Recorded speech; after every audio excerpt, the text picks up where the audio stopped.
सभी लोग हाथ जोड़ लीजिए, मंगलाचरण करेंगे। नमो अरिहंताणं, नमो सिद्धाणं, नमो आयरियाणं, नमो उवज्झायाणं, नमो लोये सविसाहुणम्। मंगलम भगवान वीरो, मंगलम गौतमो गणी, मंगलम कुंद कुंदाद्यो, जैन धर्मोस्तु मंगलम। आत्मा ज्ञानम संयम ज्ञानम, ज्ञानादन्ना मोहोऽयं व्यवहारिणाम्।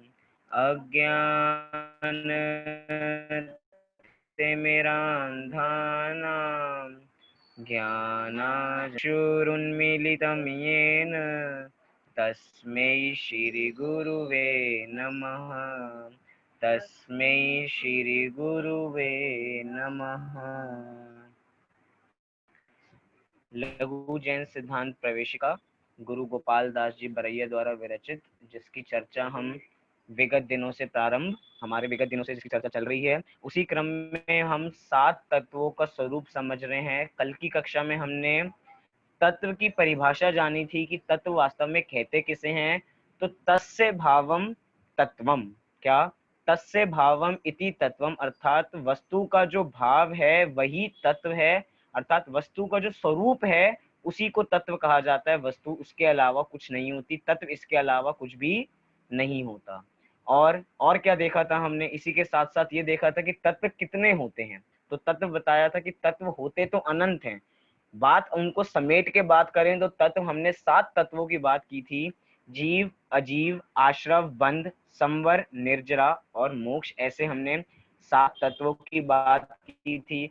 अनेक अनेक अपेक्षाओं से, अनेक अनेक उदाहरणों से हमने इन 7 तत्वों को देखा था कि हमने द्रव्य पर्याय की अपेक्षा देखा था, हमने जीव और अजीव में ही सारे द्रव्यों को गर्भित कर लिया था, क्या था, ऐसे अनेक तरीकों से हमने सारा विषय जाना था। और अंत में हमने ये जाना था कि जीव तत्व और जीव द्रव्य में क्या अंतर होता है। तो बताया था कि हैं, और जिसमें ज्ञान दर्शन पाया जाए उसे जीव द्रव्य कहते हैं। कल तक की हमारी बात इतनी हो चुकी थी। आज हम नई चर्चा प्रारंभ करने जा रहे हैं। क्रम से हम एक एक तत्व के स्वरूप को समझने जा रहे हैं। तो तत्व कितने बताए? तत्व बताए 7, जीव, अजीव, आश्रव, बंध, संवर, निर्जरा और मोक्ष। अब आप बताइए, क्या इन 7 तत्वों को जानना वास्तव में जरूरी है? क्या ऐसा नहीं हो सकता किसी एक तत्व को कम जाना जाए, या 7 तत्वों को जानना ही अनिवार्य है? मैं पूछता हूँ, क्या आप सच्ची में 7 तत्वों के बारे में जानना चाहते हैं? बहुत लोग कहेंगे अच्छी बात है, चर्चा ना हो तो बच जाएंगे, फालतू में इतनी सारी ज्ञान तो अपने पास है ही, और 7 तत्वों का हमें ज्ञान बढ़ जाएगा। लेकिन थोड़ा सा हम विषय के बारे में जानेंगे तो हमें पता लगेगा कि 7 तत्वों को जानना कितना जरूरी है। क्यों? क्योंकि 7 तत्वों के साथ एक परिभाषा और जुड़ी कि जिसको पहचान के अपना दुख मिटे उसे तत्व कहते हैं। मतलब ऐसे तत्व जिनको पहचान के, जिनका सच्चा स्वरूप पहचान के हमारा दुख मिटे, उन्हें तत्व कहते हैं। और वे तत्व वास्तव में 7 ही होते हैं, ना वे तत्व 6 होते हैं, ना वे तत्व 8 होते हैं। कितने तत्व होते हैं? 7 ही तत्व होते हैं। लेकिन आप लोग कहें कि नहीं, हमें 7 तत्व नहीं जानने, हमें बहुत कम तत्व जानने हैं। ज्यादा जानते हैं तो बहुत कंफ्यूजन हो जाती है। लेकिन 7 तत्वों को जानना कैसे कंपलसरी है, हम जानते हैं। देखिए, हम सब सुखी होना चाहते हैं, सुख चाहते हैं और दुख से डरते हैं, जैसे शेडालाकार ने कहा। तो सब जीव सुख चाहते हैं और सुख के लिए पागलों की तरह इधर उधर भागते रहते हैं कि कहीं ना कहीं से हमें सुख की प्राप्ति हो जाए। मतलब आप सब सुख चाहते हैं, और हमने पहले ही बता दिया कि सुख कहाँ पे है। सुख आप में ही है, सुख कहीं बाहर भी नहीं है। मतलब किसी पर पदार्थ में सुख नहीं है, अपने में ही सुख है। अर्थात अपने को पहचानना कितना जरूरी है। मतलब सुख मेरे में है अपने को जान के ही हम उस सुख की अनुभूति कर सकते हैं। इसलिए सबसे पहले जानना किसको आवश्यक है? जीव तत्व को। सुखी होने वाला हूं उससे पहले जानना जरूरी है कि मैं कौन हूं। चलिए हमने जान लिया मैं कौन हूं, और क्या समझना जरूरी है? उसके साथ साथ ये भी समझना जरूरी है क्या मैं नहीं हूं। क्या सबसे पहले जीव तत्व में हमने ये जाना कि मैं कौन हूं, और अजीब के अंदर ये जाना कि मैं क्या नहीं हूं। क्यों? क्योंकि जब हम सच्चे की पहचान करते हैं उसके साथ खोटे की भी पहचान होनी चाहिए कि खोटी चीज क्या है। जब हम हीरा लेने जाएं तो साथ साथ हमें कांच की पहचान भी होनी चाहिए कि कांच वास्तव में कैसा होता है। हम बाजार में मौसमी लेने जाएं तो साथ साथ संतरे का ज्ञान भी होना चाहिए, माल्टा का ज्ञान भी होना चाहिए। कहीं हम बाजार में मौसमी लेने जाए हैं, मौसमी के नाम पे ज्ञान होना चाहिए। ऐसे ही हमें जीव का ज्ञान भी होना चाहिए, और साथ ही साथ अजीब का ज्ञान भी होना चाहिए कि क्या क्या जीव नहीं है।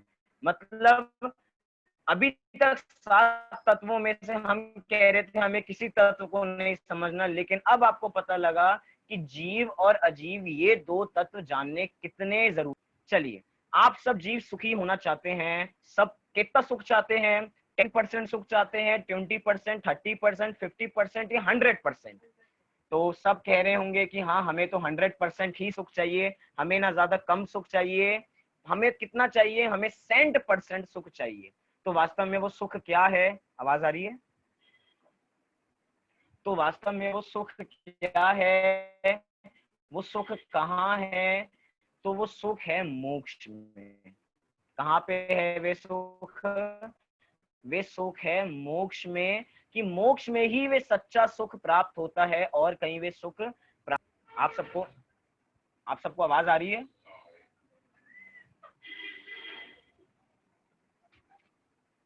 हेलो? हाँ आ रही। चलिए, क्या बात कर रहे थे हम बात कर रहे थे कि हमें 7 तत्वों को जानना है, उसमें से जीव अजीव तत्व जानने कितने जरूरी हैं, और साथ ही साथ हम जीव अजीव को जानने के साथ सुखी भी होना चाहते हैं। और हमें सुख कितना चाहिए? 50% सुख नहीं। या मैं आपको कहूं, आपको सुख तो मिलेगा, 99% सुख मिलेगा, लेकिन 1% दुख मिलेगा। क्या आप मंजूर हैं इस शर्त पे? नहीं। हम कहेंगे कि हमें 100% सुख चाहिए, बिल्कुल बराबर हमें सुख चाहिए। और वो सुख कहाँ पे है? वो सुख मोक्ष में है। अर्थात आपको मोक्ष तत्व जानना भी कितना आवश्यक है। मतलब अभी तक हम किसी तत्व को जानना नहीं चाह रहे थे, अभी हमने जीव को जानना कितना कंपलसरी हो गया, अजीव को जानना कितना कंपलसरी हो गया, और साथ ही साथ मोक्ष तत्व को जानना कितना कंपलसरी हो गया। चलिए, हमने मोक्ष तत्व को भी जान लिया। अब थोड़ा सा आप इसके बारे में विचार कीजिए। आपको सच्चा सुख चाहिए, तो सच्चा सुख का वास्तविक मार्ग क्या है? क्योंकि उस रास्ते पे ही तो चल के हम मोक्ष तक पहुंचेंगे।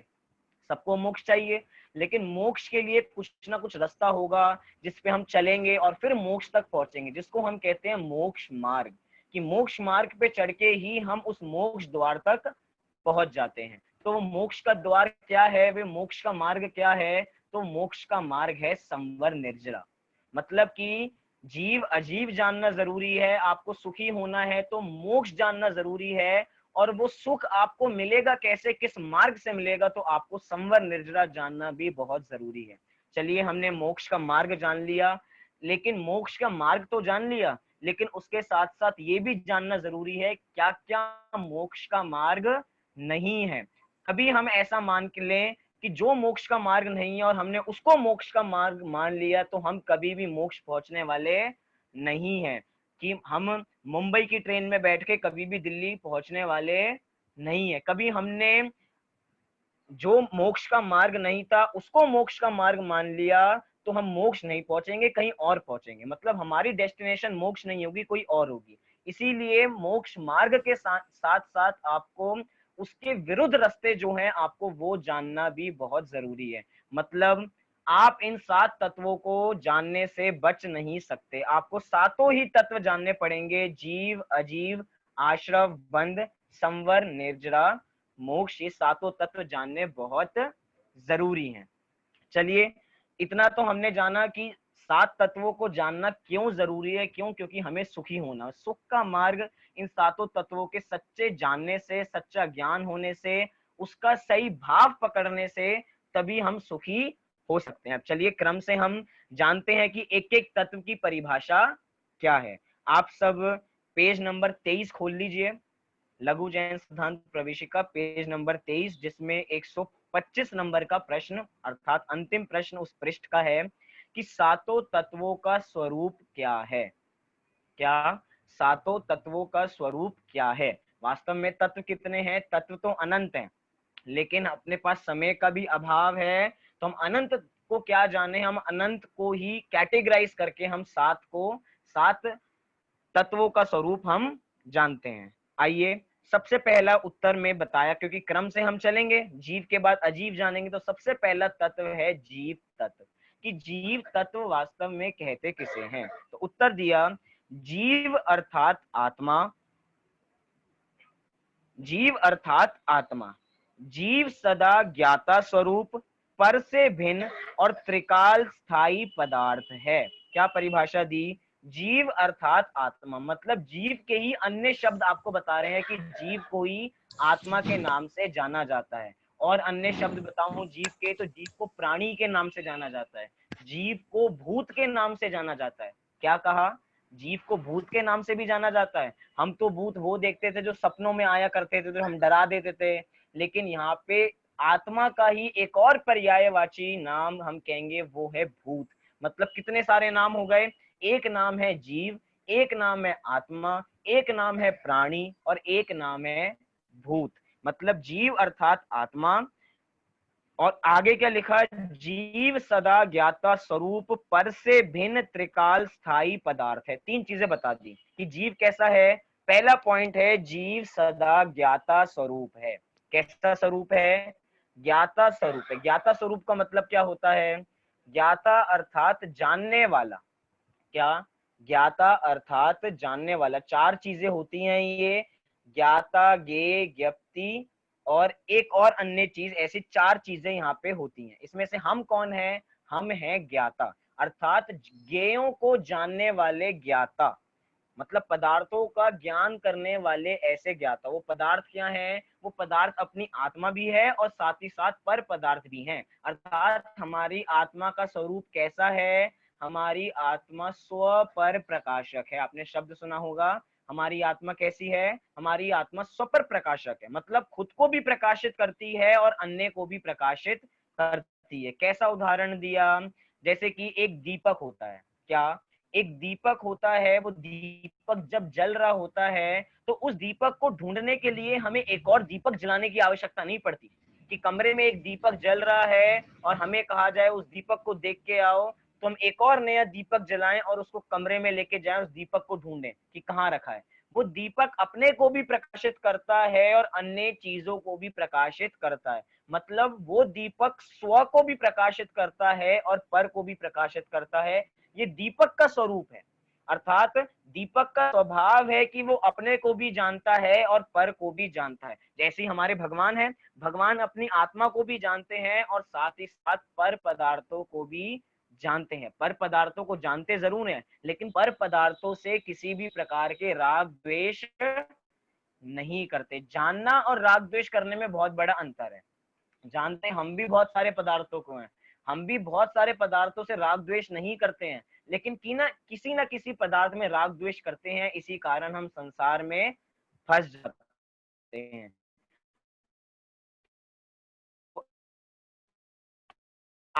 आत्मा का स्वरूप क्या बताया? जीव तत्व का स्वरूप क्या बताया? कि जीव और कैसे स्वरूप है। निगोदिया जीव का भी ज्ञाता स्वरूप कभी खत्म होने वाला नहीं है। वे भी स्व को जानता है और वे भी पर को जानता है। अगर वो अपनी आत्मा को जानना बंद कर दे, बहुत ध्यान से बात सुनना, निगोदिया जीव भी अपनी आत्मा को जानता है। क्या बात कर रहे हैं? निगोदिया जीव भी क्या अपनी आत्मा को जान सकता है? हम तो अपनी आत्मा को जानते नहीं, और वो तुच्छ निगोदिया जीव वो आत्मा को जानेगा? हाँ, वो भी निगोदिया जीव को जानता है और आप भी अपनी आत्मा को जानते हैं। मतलब वो निगोदिया जीव भी अपनी आत्मा को जानता है और हम भी अपनी आत्मा को जानते हैं। जैसे हम पूजन में पढ़ते हैं कि आबाल गोपाल सभी को वो आत्मा सुलभ है, वो आत्मा सबको दिखाई देती है। क्यों? क्योंकि वो कैसी है? वो ज्ञाता स्वरूप है, अर्थात हमेशा जानने में आएगी ही आएगी। आप ये बोल रहे हैं ना, आप ये सुन रहे हैं, आप ये देख रहे हैं, आप ये पढ़ रहे हैं, कैसे हो पा रहा है? आपको पता है कि आपके अंदर एक आत्मा है जो ऐसे फंक्शन कर रही है, जिसके माध्यम से, जिसके निमित्त से हमारा जानना, देखना इत्यादि कार्य हमारा चल रहा है। मतलब हम प्रत्यक्ष रूप से आत्मा को नहीं जानते, लेकिन ये जानते हैं कि जिसके माध्यम से हम जान रहे हैं उसके अंदर कोई बैठा एक तत्व है जिसका नाम आत्मा है। मतलब हम भी किसी ना किसी रूप में आत्मा को जानते हैं। अब ये मत कहना कि हमने कभी भी आत्मा को नहीं जाना, आप भी लोग आत्मा को जानते हो, बस उसकी आत्मानुभूति कर लो तो सम्यक दर्शन आपको भी हो जाएगा। तो कह रहे हैं जीव सदा ज्ञाता स्वरूप है, अर्थात किसी भी अवस्था में, कोई भी काल हो, कहीं पे भी चला जाए, चाहे विदेह क्षेत्र चला जाए, चाहे अपने भरत क्षेत्र आ जाए, चाहे एरावत क्षेत्र चला जाए, वो सदा कैसा रहता है? वो सदा ज्ञाता स्वरूप ही रहता है। चलिए, इसमें एक और पॉइंट आपने अगर ध्यान दिया हो या नहीं दिया हो, हमेशा जीव के साथ ज्ञाता दृष्टा शब्द का प्रयोग किया जाता है कि जीव कैसा है? जीव तो ज्ञाता दृष्टा स्वरूप है। मैं पूछना चाहता हूं, थोड़ा सा कॉमन सेंस आप लोग भी लगाइए, यहाँ पे दृष्टा शब्द का प्रयोग क्यों नहीं किया? यहाँ पे लिखा कि जीव सदा ज्ञाता स्वरूप है, ऐसा क्यों नहीं लिखा कि जीव सदा ज्ञाता दृष्टा स्वरूप है? सोचिए थोड़ा सा, प्रश्न मेरा आप तक पहुंच रहा है? आपको समझ में आ रहा है कि प्रश्न क्या है? हम कहते हैं कि आत्मा का काम क्या है? आत्मा का काम जानना देखना है। तो यहाँ पे भी ऐसे लिखना चाहिए था कि जीव का काम सदा ज्ञाता दृष्टापना है, लेकिन यहाँ पे लिखा जीव सदा ज्ञाता ही है। बताइए ऐसा क्यों?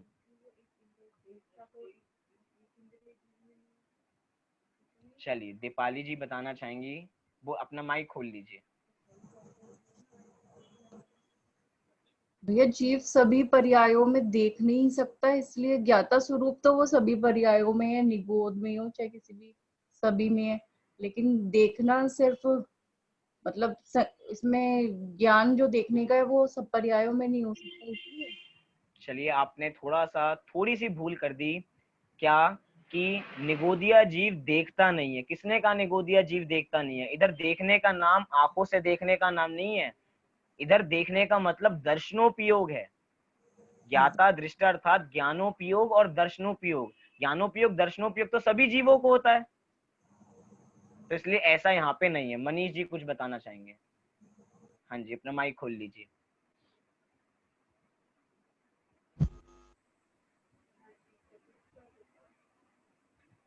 आपकी आवाज नहीं आ रही मोक्ष। भैया रचना में उसको कहते हैं क्योंकि वो सारी परिणति देखता, सब देखता है, लेकिन उसमें कभी उलझता नहीं है, जैसे कि शीशा हो गया। एक और बार आप बोल दीजिए, आपकी बहुत आवाज कट रही थी, एक और बार बोल दीजिए।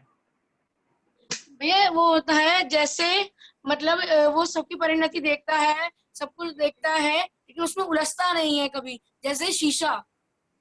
जैसे शीशा, तो शीशा सबको देखता है और कहीं पे भी उलझता नहीं है। बहुत अच्छा प्रयास किया। कोई और बताना चाहेगा? बोलिए।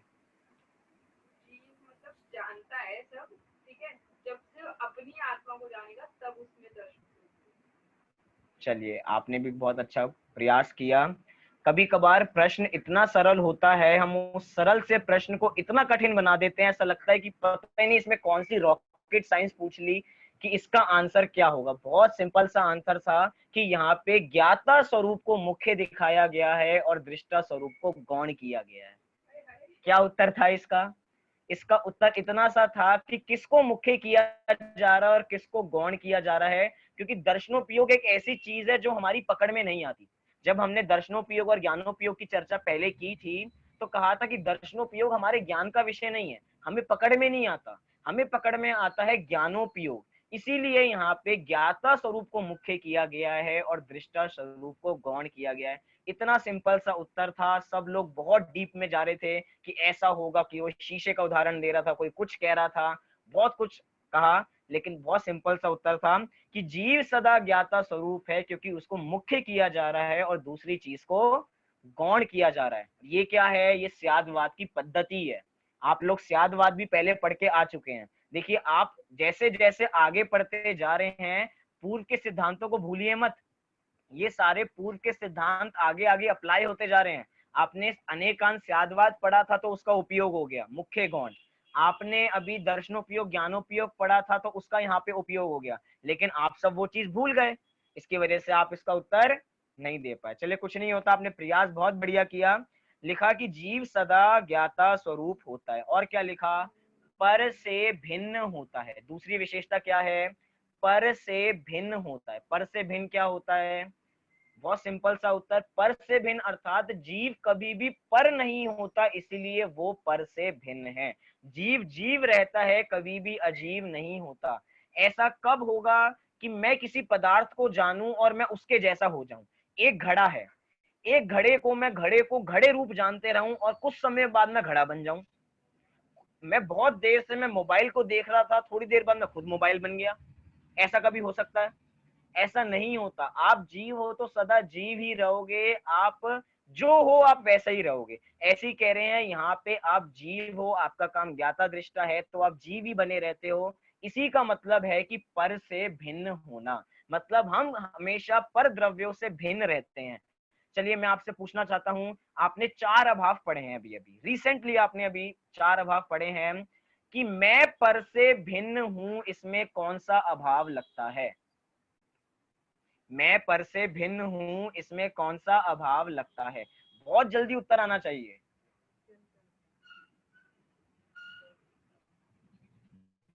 दो हाथ। चलिए बहुत सिंपल प्रश्न था, मुझे लग रहा है सबको ही आ गया है, इसलिए मैं ही इसका उत्तर बता देता हूं। इसमें लगता है अत्यंता भाव। कौन सा भाव?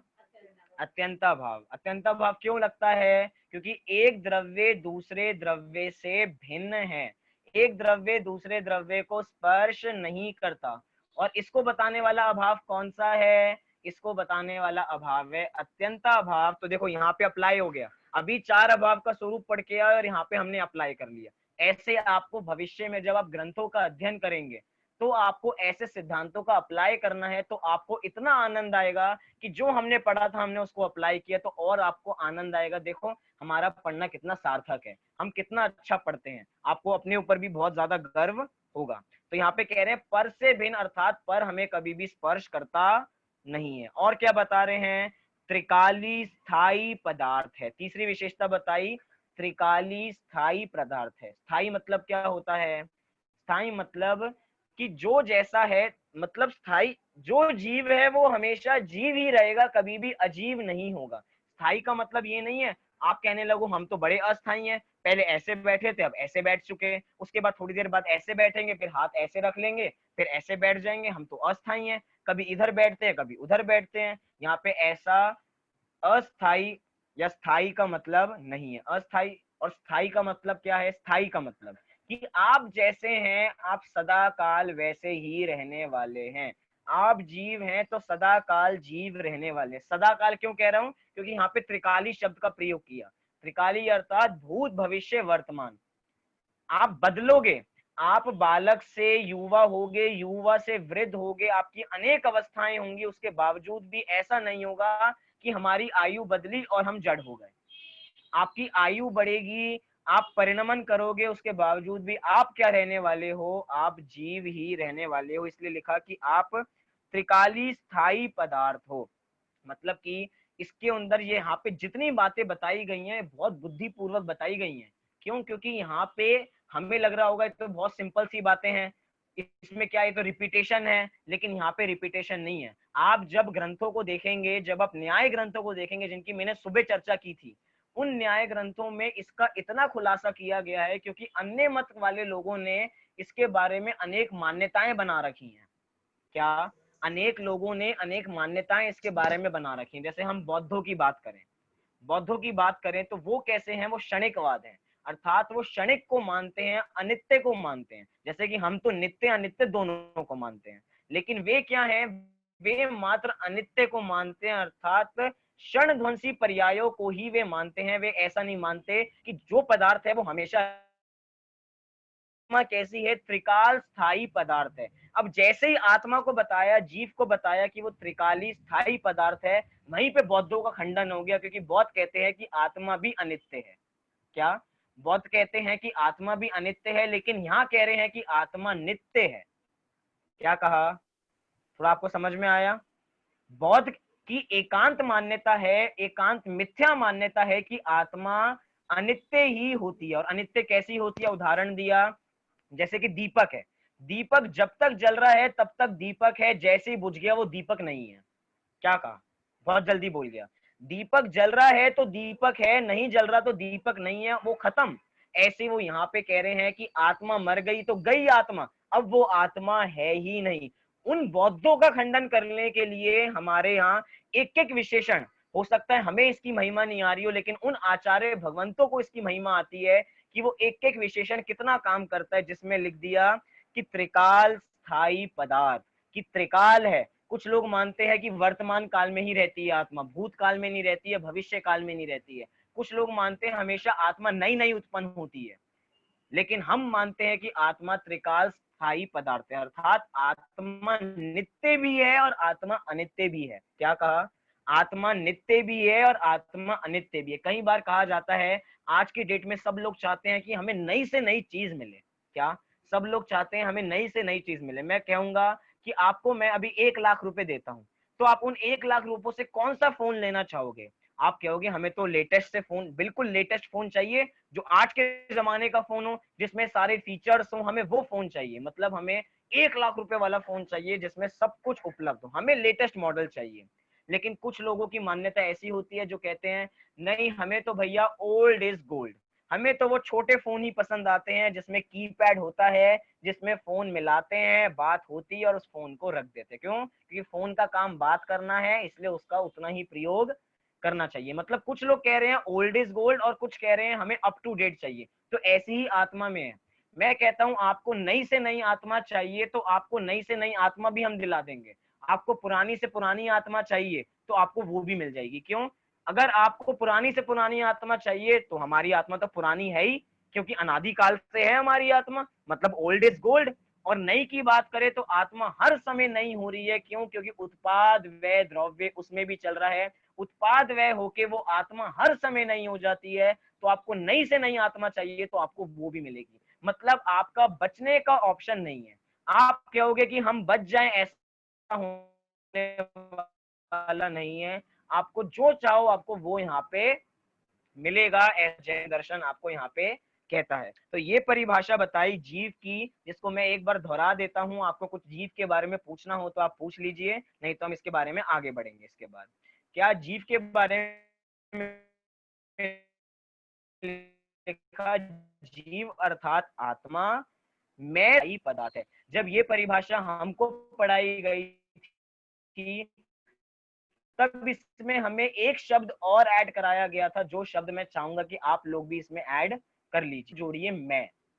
क्या शब्द? मैं। परिभाषा बनाइए कि मैं जीव सदा ज्ञाता स्वरूप। क्यों? जब तक मैं पाने की भावना नहीं आएगी तब तक आत्मा हमें समझ में आने वाली नहीं है। जैसे कहेंगे मेरी आत्मा, अभी आत्मा की बात करते हैं तो ऐसा लगता है कि भगवान की आत्मा की बात कर रहे होंगे, किसी और की आत्मा की बात कर रहे होंगे। नहीं, हम आपकी आत्मा के, आपको तो इतना प्रसन्न होना चाहिए कि आपको अपने बारे में पता लग रहा है, आपको किसी और के बारे में आपका गुणगान नहीं कर रहे। आपको पता है आपकी आत्मा के गुणगान करने के लिए आचार्यों ने कितने बड़े बड़े ग्रंथ लिख दिए, मात्र आपकी आत्मा को समझाने के लिए। जब मैं बोल रहा हूं कि आपकी आत्मा को, तो लगाइए कि हाँ, मेरी आत्मा के लिए आचार्य देव ने इतने सारे ग्रंथ लिखे जिसमें मेरी आत्मा का स्वरूप समझाया गया है। तो उस एकत्व की भावना से हम ग्रंथों को पढ़ेंगे तो हमें वो ग्रंथ हमारे समझ में भी आएंगे और हम उस चीज को उतार भी पाएंगे। क्या क्वेश्चन था? चलिए, ये हमने समझा जीव तत्व के बारे में। आगे बढ़ते हैं। अगली परिभाषा है अजीव तत्व की। किसकी? अजीव तत्व की। क्या लिखी है अजीव तत्व की परिभाषा? जिसमें चेतना या ज्ञातृत्व नहीं होता उसे अजीव कहते हैं। क्या कहा? जिसमें चेतना या ज्ञातृत्व नहीं होता उसे अजीव कहते हैं। ऐसे द्रव्य 5 हैं, उसमें धर्म, अधर्म, आकाश, काल, ये 4 द्रव्य अरूपी हैं और पुद्गल द्रव्य रूपी है। मतलब कि अजीव कितने द्रव्य बताए? अजीव द्रव्य बताए कि अजीव द्रव्य होते हैं 5। कितने द्रव्य हो गए अजीव? 5। पुद्गल, धर्म, अधर्म, आकाश और काल, ये 5 द्रव्य कैसे हैं? ये हैं अजीव। कैसे हैं? ये 5 हैं अजीव। अजीव क्यों है? क्योंकि इनका स्वरूप ही ऐसा है जिसमें चेतना या ज्ञातृत्व नहीं होता। देखिए थोड़ा सा आप इसके परिभाषा के बारे में जानिए। शब्द था अजीव। शब्द क्या था? अजीव। अजीव कोई अलग शब्द नहीं है, ये ऐसा ही शब्द है जैसे हम कहते हैं अजैनी। क्या कहते हैं? अजैनी। अजैनी कौन होते हैं? आपका थोड़ा परिचय कराएंगे आप थोड़ा? आप किसी अजैनी को जानते हैं? मैं आप सबसे एक प्रश्न, छोटा सा प्रश्न पूछ रहा हूँ, क्या आप किसी अजैनी को जानते हैं? नहीं, हम तो किसी अजैनी को जानते ही नहीं है। हमने तो सुना ही नहीं किसी के नाम के पीछे अजैनी लिखा हो। हमारे जिसके भी किसी के नाम के पीछे कुमार लगा है, किसी के नाम के पीछे गर्ग लगा है, किसी के नाम के पीछे जैन लगा है, किसी के नाम के पीछे सिंह लगा है, लेकिन किसी के नाम के आगे भी अजैनी नहीं लगा। अजैनी तो हमने सुना ही नहीं। लेकिन वास्तव में अजैनी कौन होते हैं? अजैनी वो होते हैं जो जैनी नहीं होते। क्या? अजैनी कौन होते हैं? जो जैनी नहीं होते, वो सब अजैनी। अब हम एक एक को बताएं कि ये अजैनी है, ये जैन नहीं है, ये जैन नहीं है, ये जैन नहीं है, उसको इतना सारा बताने के को चक्कर में आचार्यों ने एक शब्द का प्रयोग कर दिया, अजीव। क्या? जिसमें ज्ञान दर्शन नहीं है वो क्या है? वो अजीव है। अब मेरे से कुछ मत पूछो। क्या? अब मेरे से मत कुछ पूछो। उन्होंने कह दिया जिसमें ज्ञान दर्शन है वो जीव है और जिसमें ज्ञान दर्शन नहीं है वो अजीव है। मतलब कि अजीव की परिभाषा भी जीव को लेके, लक्ष्य में लेके बनाई। परिभाषा देखिए, आपको भी थोड़ी थोड़ी परिभाषा बनानी आएंगी कि परिभाषा आचार्य देव कैसे बनाते हैं। आचार्य देव को काम सरल करना था, जिससे लोगों को भेद विज्ञान करना सरल हो जाए। उन्होंने छोटी सी परिभाषा बना दी कि जीव का जो इतर है, इतर अर्थात अपोजिट, जो जीव का अपोजिट है वो सब क्या है? वो अजीव है। मतलब जिसमें ज्ञान दर्शन नहीं है वो अजीव है। अब आचार्यों को एक एक नहीं बताने की जरूरत कि धर्म द्रव्य क्या है, कि धर्म द्रव्य अजीव है। उनको ये बताने की जरूरत नहीं है कि अधर्म द्रव्य अजीव है, आकाश द्रव्य अजीव है। एक बार कह दिया ना कि अजीव है, मतलब जिसमें ज्ञान दर्शन नहीं है। अब आप स्वयं लगाते चले जाएं कि जिसमें ज्ञान दर्शन नहीं है वो सब अजीव है। इतनी छोटी सी परिभाषा है। तो यहाँ पे बता दिया परिभाषा, जिसमें चेतना या ज्ञातृत्व नहीं होता उसे अजीव कहते हैं। यहाँ पे अजीब की बात नहीं चल रही है कि जिसमें ज्ञान दर्शन नहीं है वो बहुत अजीब है। अजीब नहीं, अजीब। मतलब जिसमें ज्ञान दर्शन नहीं है वो है अजीब। आगे क्या कहा? ऐसे 5 द्रव्य होते हैं,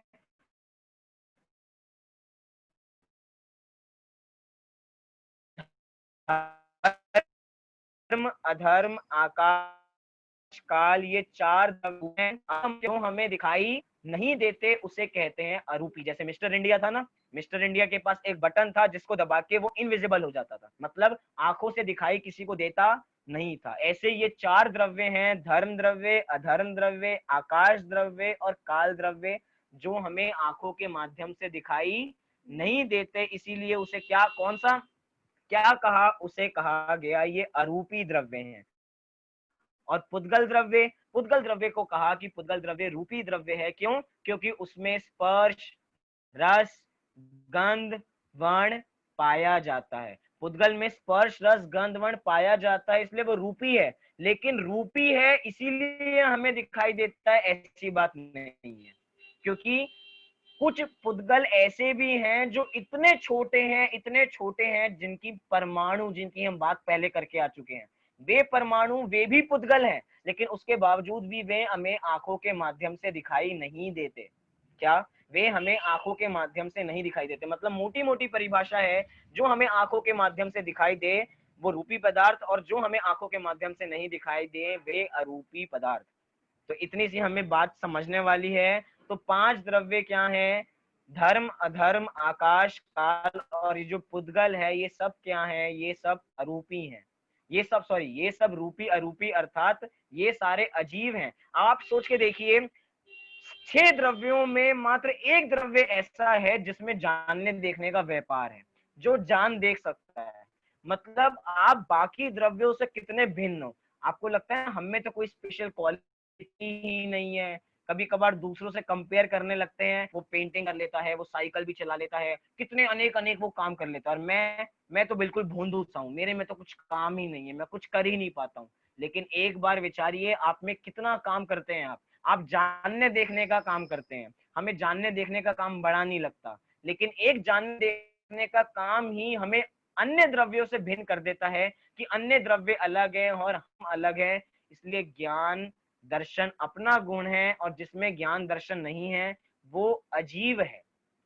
और वास्तव में ये जीव अजीव का ही विस्तार है। मतलब बाकी के जो पांच तत्व हम पढ़ने जा रहे हैं वो इस जीव अजीव के ही विस्तार हैं, इसी से मिले जुले, इनसे ही मिलजुल के ये पांच बने हुए हैं, अन्य ये कुछ चीजें नहीं है। तो अभी हमने जाना जीव और अजीव के बारे में। आइए थोड़ा सा हम आश्रव के बारे में भी जान लेते हैं कि आश्रव तत्व किसे कहते हैं। बहुत कठिन शब्द हमें लग रहा होगा, आश्रव क्या है, बंध क्या है, ये संवर कौन सा आ गया, ये निर्जरा कौन सी आ गई, ये मोक्ष क्या आ गया। नहीं, हम मोक्ष को तो जानते हैं। जब जब एक मोक्ष अपनी कक्षा में पढ़ता है, और एक मोक्ष जब भी हम शमशान घाट जाते हैं तो शमशान घाट के बाहर लिखा होता है मोक्ष द्वार। कौन सा द्वार? ये है मोक्ष द्वार। लेकिन वो वास्तव में सच्चा मोक्ष नहीं है। उधर लिखा जरूर मोक्ष द्वार है, लेकिन उसके जरिए तो हो सकता है आप नरक भी चले जाओ, आप स्वर्ग भी चले जाओ, आप तिर्यंज भी चले जाओ, या हो सकता है फिर से मनुष्य बन जाओ। मतलब वहां पे तो आपको साफ साफ रूप से धोखा दिया जाता है कि ये है आपका मोक्ष द्वार, इसमें जो प्रवेश करेगा उसको मोक्ष मिल जाएगा। इस भ्रम में मत रहना, सच्चा मोक्ष तो अपनी आत्मा को जानने से ही मिलेगा। तो आप मोक्ष को जानते हो, मोक्ष तत्व को जानते हो एक बार को, लेकिन आश्रव बंध संवर निर्जरा को नहीं जानते। लेकिन बहुत सरल तत्व है कि आश्रव क्या है, बंध क्या है।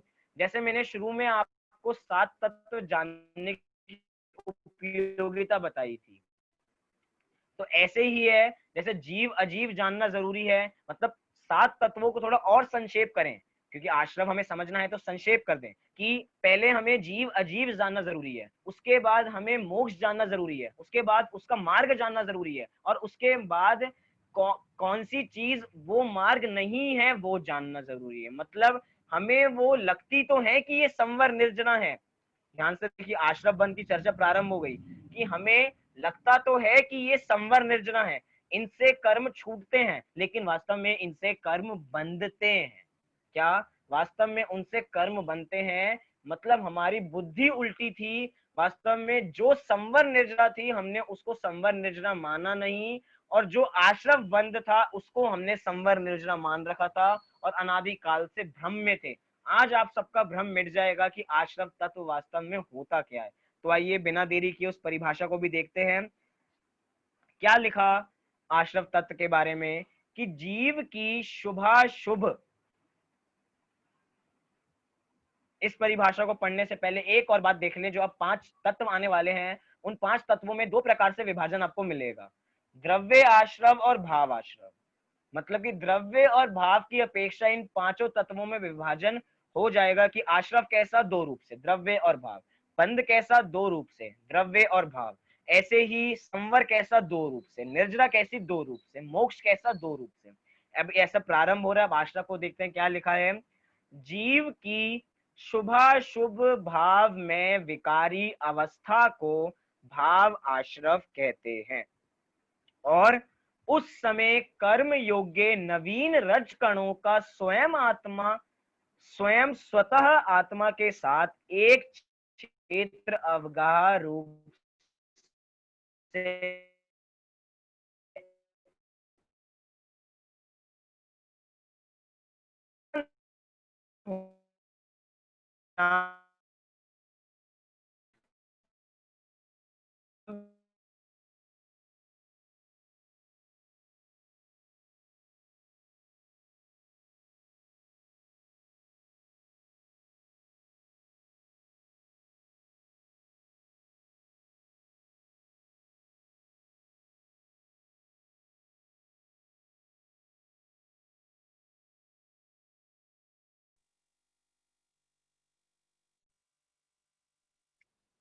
वो पौद्गलिक चीजें, मतलब कि द्रव्य आश्रव, द्रव्य बंध, द्रव्य संवर, द्रव्य निर्जरा, द्रव्य मोक्ष, ये सब क्या है? ये सब एक पौद्गलिक रचना है। क्या ये सब एक पौद्गलिक रचना है। और ये पौद्गलिक रचना कैसे हुई? तो वो हुई हमारे भावों के निमित्त से। अर्थात भाव आश्रव हुआ तो भाव आश्रव हुआ तो द्रव्य आश्रव हुआ, भाव बंद हुआ तो द्रव्य बंद हुआ। भाव हुआ तो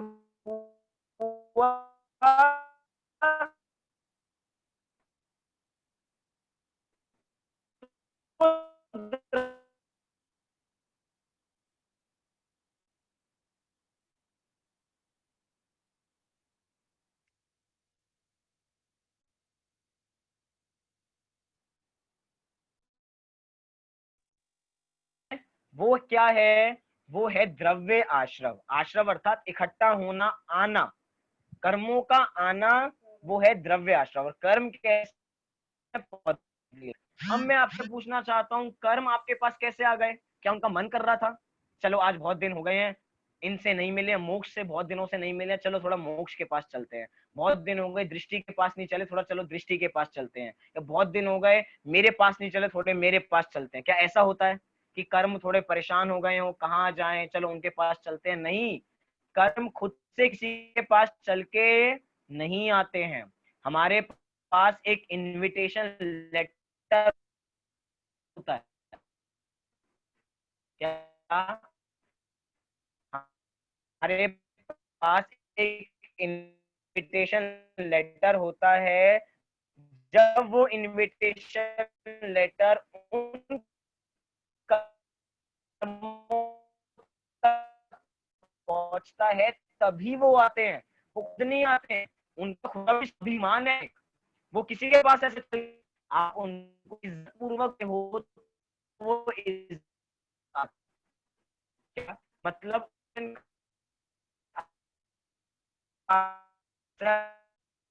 मन है कि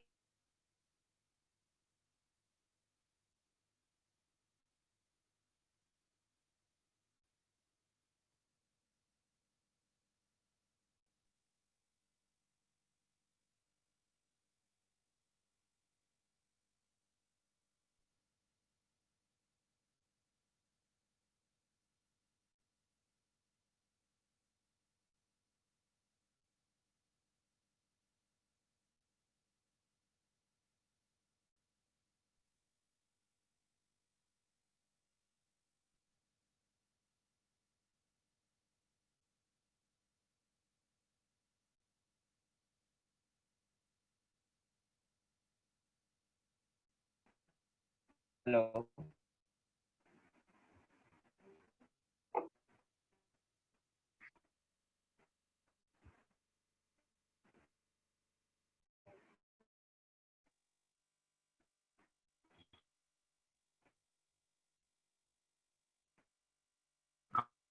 आवाज आ रही है?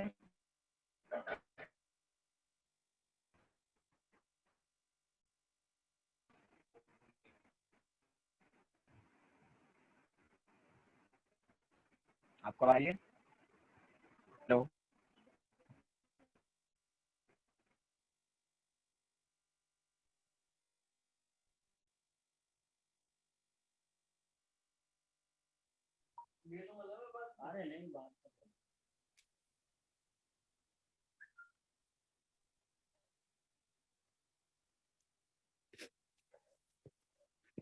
आप लोगों को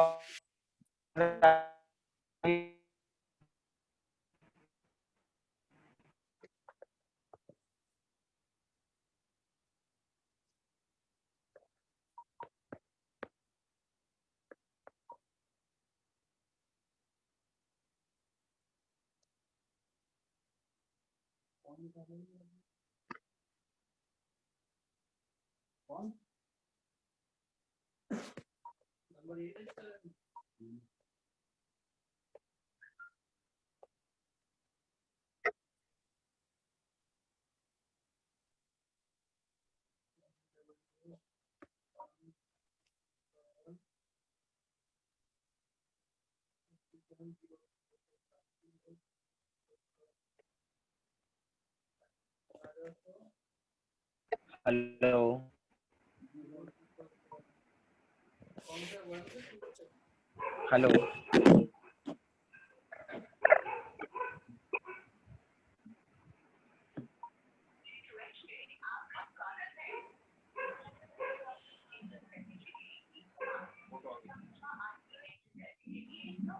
हेलो,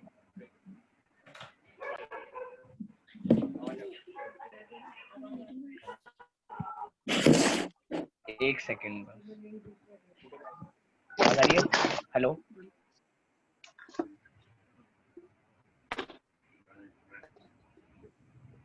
हेलो, आवाज आ रही है? वीडियो भी आ रही है?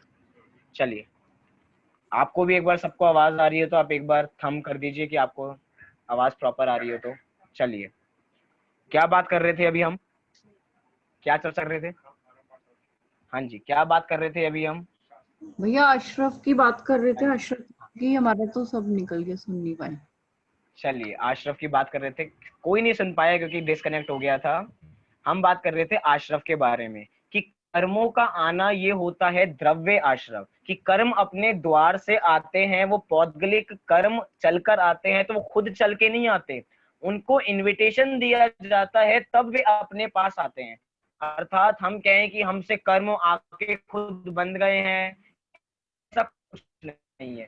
कर्मों को इनविटेशन दिया जाता है तो आते हैं। कौन सा इनविटेशन दिया जाता है? जब हम शुभ अशुभ भाव करते हैं। कैसे भाव?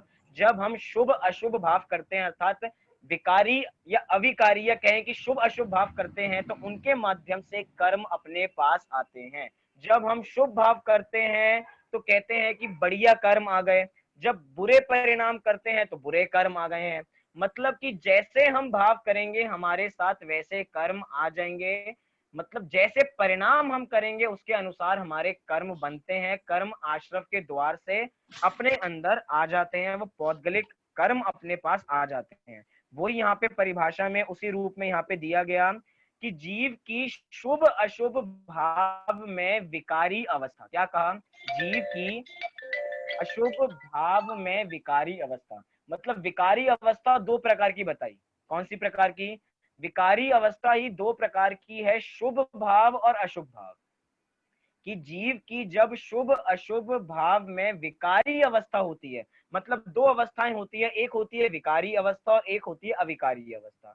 अविकारी अवस्था होती है शुद्ध अवस्था। क्या?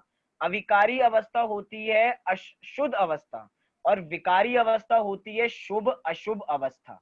क्या हम क्या समझते हैं विकारी अविकारी में? कि अविकारी तो होती होगी शुभ और विकारी होती होगी अशुभ, लेकिन ऐसा नहीं है। यहाँ पे क्या कह रहे हैं? विकारी अवस्था क्या है? विकारी अवस्था में अशुभ तो आता ही आता है, अशुभ के साथ साथ शुभ भी आता है। जिसे हम अच्छा मानते हैं वो वास्तव में अच्छा नहीं है, वो वास्तव में विकारी परिणाम है। मतलब कि सीधा सीधा कहें कि हमारे राग द्वेष के परिणाम। हम किसी चीज को अच्छा जानते हैं और उसको अपने पास रख लेते हैं, हम किसी चीज को बुरा जानते हैं और उसको अपने से दूर कर देते हैं।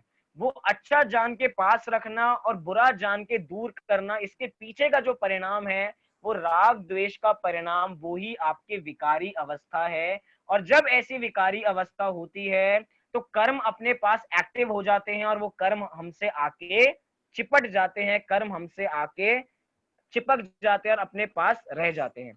हम जिस कैटेगरी का या जिस इंटेंशन का राग करते हैं, उसी इंटेंशन का उतनी ही पावर का हमारे साथ कर्म बन जाता है। जैसे कि हमने किसी वस्तु से बहुत सारा राग किया।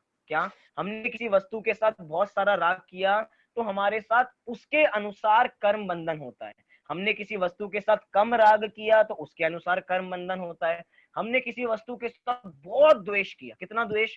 बहुत द्वेष किया, तो उसके अनुसार कर्म बंधन होता है। और हमने किसी वस्तु के साथ कम द्वेष किया तो उसके अनुसार कर्म बंधन होता है। मतलब ये जो कर्म बंधन हो रहा है वे हमारे परिणामों पे डिपेंड करता है। मैं इसके माध्यम से क्या बताना चाह रहा हूं? ये जो हमें परिणाम होते हैं, ये जो हमें भाव होते हैं, ये कब होते हैं? जब हम शुभ अशुभ परिणाम करते हैं, जब हम राग द्वेष के परिणाम करते हैं तो ये कर्म हमसे आके चिपटते हैं। ये कर्म इतने फ्री नहीं है कि आपने राग द्वेष नहीं किया और आपसे चिपट जाएंगे। ये कर्म उनसे ही चिपटते हैं, ये कर्म उनके पास ही आते हैं जो राग द्वेष करते हैं। मतलब किसी पदार्थ को कोई अच्छा जानते हैं, जैसे हम भी किसी पदार्थ को अच्छा जानते हैं, जैसे अपने मोबाइल को उपाधि मान रखा है। क्या हमने अपने मोबाइल को उपाधि मान रखा है, उससे अति राग है हमें। अगर मोबाइल को 1 खरोच आपका फोन ले आए और वो जमीन पे गिर जाए, उसकी स्क्रीन टूट जाए, ऐसा लगता है इतना महंगा फोन खरीदा था टूट गया, ऐसा इतना पहले उस फोन से इतना राग था।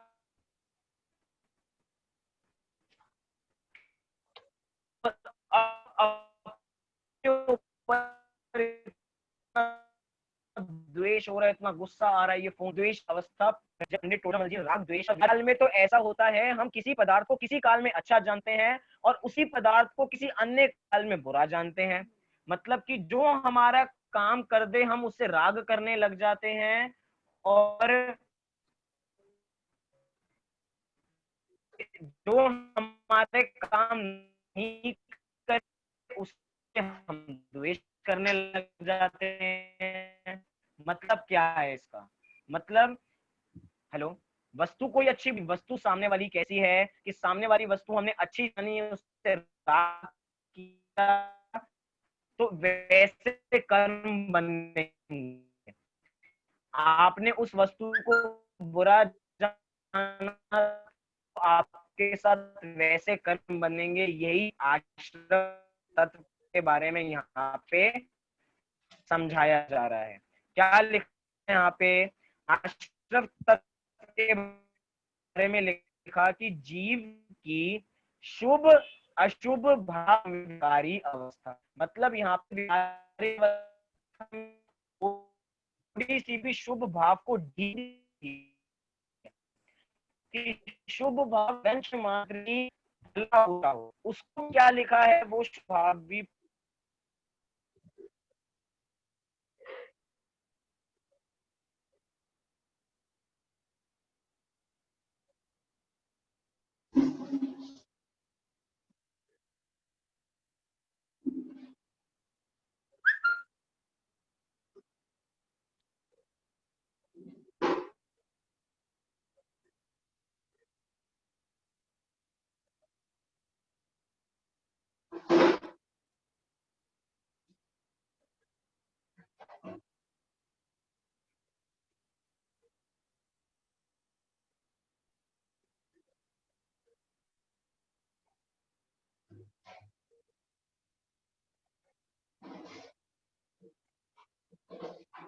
हेलो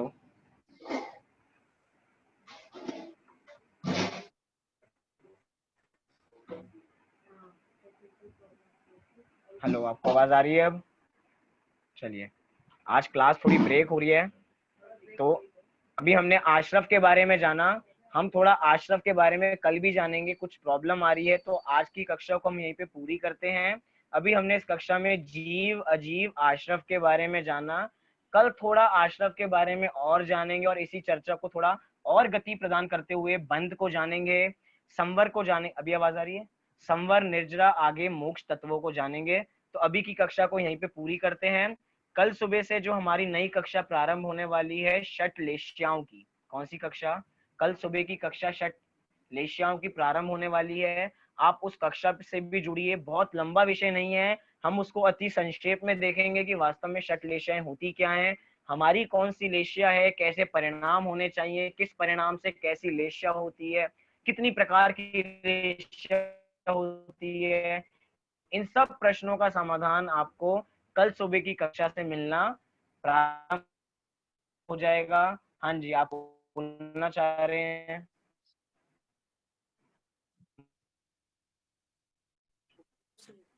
भैया आज अभी मैं 2 लाइनें गाना चाहता हूँ।